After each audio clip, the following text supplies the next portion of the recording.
ఎవరికైనా బాధ ఉంది, అది ఎవరు చెప్పట్లేదు.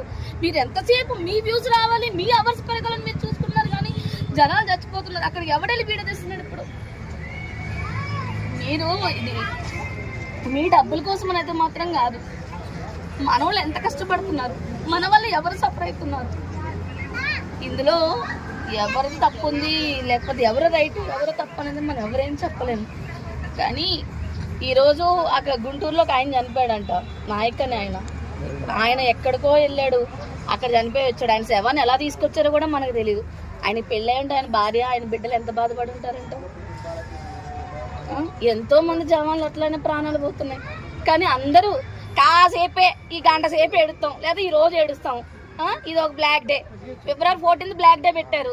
అయినా లవర్స్ మానేశారా? వాళ్ళ పువ్వులు ఇచ్చుకుంటున్నారా, వాళ్ళ పనులు వాళ్ళు చేసుకుంటున్నారు. దాని బ్లాక్ డే కింద ఎవడు సెలబ్రేట్ చేస్తున్నాడండి? ఒక్కరోజున ఒక్కడైనా ఏడుస్తున్నాడా ఈ 6 సంవత్సరాల్లో?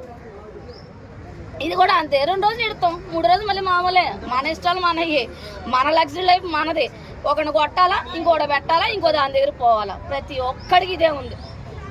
సో మీరు ఎలా చెప్పాలనుకున్నా వాళ్ళు మీరే చెప్పండి. మా బాధలంటే మేము చెప్పుకున్న బాధ వేరే లెక్క ఉంటుంది. ఇంకా ఉందండి, ఆడ తిట్టుకున్నా మనల్ని కూడా తిట్టుకుంటారు. పాకిస్తాన్ ఉగ్రవాది మసూద్ అజార్ కూడా మోడీని అండ్ ఇండియాని నాశనం చేస్తా అని చెప్పాడండి. చెప్పారు కానీ ఇప్పుడు వాళ్ళు ఎవరైనా ఉన్నారండి? మన వాళ్ళు ఒక్కసారి తిరగబడేసరికి అందరూ వెళ్ళి ఎక్కడో దాక్కున్నారండి. ఇప్పుడు ఆ దాక్కున్న వాళ్ళు మనం తీసుకురాగలుగుతాం? వెళ్ళి తీసుకురాలేము. ఈ ఒక మనిషిని కాపాడడానికి మనం చేసామంటే ఏదైనా బాగానే ఉంటుంది. ఇందులో చాలా మంది చనిపోతున్నారు. మనం మన ఇంటి నుంచి ఒక ఆర్మీకి ఒక మనిషిని పంపించమనండి, దమ్ము ఉంటే నేను నా బిడ్డను పంపించగలను, పంపించలేము.